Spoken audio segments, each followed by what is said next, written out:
Welcome to the channel. This is the late 90s Kid. Today we're going to be discussing the dark origins of Kid Buu. Yes, the final villain of the Dragon Ball series. Some like him, some hate him, some think he's a waste of time. The story should have ended after the Cell Saga, but I beg to differ, and I think Buu is actually the perfect villain for any series and any story, bringing it to an end, especially one like Dragon Ball. Now we know Buu has two different stories. First, he was created by BUU, and the second one, which I prefer, he existed since the beginning of time. Now I have a theory. I have a theory that Kid Buu isn't the original form of Buu, and Kid Buu is just an avatar like we saw when Buu absorbs different things. The Supreme Kaiser gets different shapes and sizes, and I think Kid Buu is the same thing.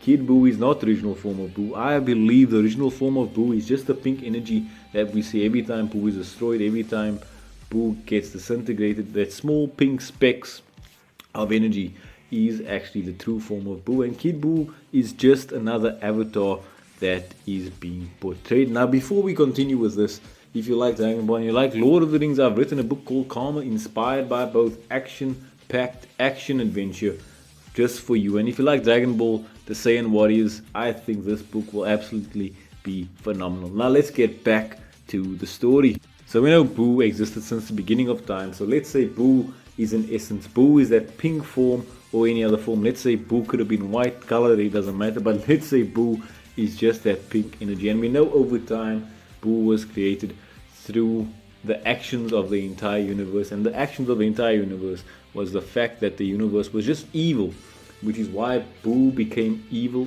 over time. But let's keep Buu as this pink essence. This pink essence is just flowing through the entire universe and lands on a planet where war is going crazy. Civil war all over.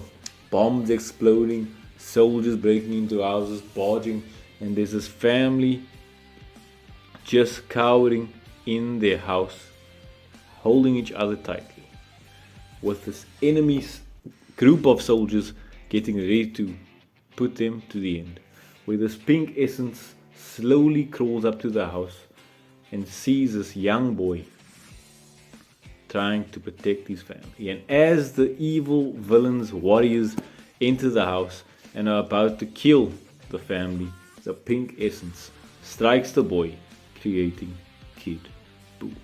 And as the enemy strikes, they try to shoot him, they try and punch him. No effect is done to this young man, who we now know as Kid Buu. Once a normal kid, now with his body completely transformed into pink, taking on all shots, everything doesn't affect him at all. And Kid Buu, in one swoosh, through all his millions and possibly billions of years of experience, finally latching on to this young kid, creating Kid Buu, knocks him out with one single strike. And his family just stares at him in awe.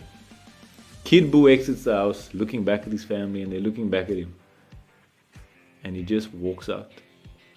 Kid Buu continues running through the entire planet, ending the war once and for all. But he never returned to his family, and he would go and pursue flying throughout the universe, destroying planets who had evil intentions and evil energy. And it was only his planet that was spared because of his loving family that was there. And Buu would continue the cycle for millions and millions of years, just destroying every part of the universe. And every part of that universe that he was destroying was created by the Supreme Kaiser. Which is why I think it's actually fitting that Buu went after the Supreme Kaiser. Their creations were not good, their creations were evil. So Buu going after and trying to destroy the Supreme Kaiser to stop the evil of humanity continuing throughout the universe actually makes a small bit of sense. And then, as Buu is just a kid, he goes around the universe helpless, looking for guidance. And who does he find? BUU is there to help him. Once a kid, and I finally got his guidance, but unfortunately BUU used it for a bad reason. Kid Buu was just trying to destroy the world, to keep the universe a better place, but BUU used him for evil, and BUU and Buu continued their mission to go after the supreme guys. And if we look at it like this, I understand now why Kid Buu likes candy so much. He's just a kid. He was once a loving, kind kid who was just taken aback by this evil energy who transformed his life forever and ever. Which is why when Buu was reincarnated as Oob, a young, gentle kid, was the perfect ending to Dragon Ball Z. If you like this video, give it a like, subscribe for more content like this as I continue my journey to be the greatest writer of all time and potentially creating the next Dragon Ball Z. Thank you so much, and we'll see you next time.